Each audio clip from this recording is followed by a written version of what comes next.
Это совет тем, у кого дома комнатные цветы. Комнатные цветы, да не только комнатные цветы, еще плюс кто-то лук садит на зелень и достает вот эта вот мошка, заводится в цвета, в луки.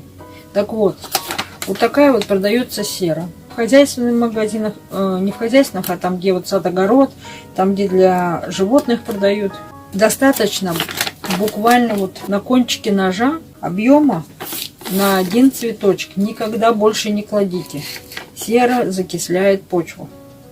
И по краешку горшка сера просыпается. Просто по краешку горшка. Не надо ни весь цветок посыпать, а вот именно по краю горшка посыпали. Все, никаких мошек у вас в цветах не будет. Также она является и в борьбе со всевозможными болезнями и вредителями в сад-огороде. То есть вам ее еще и в огороде она вам пригодится.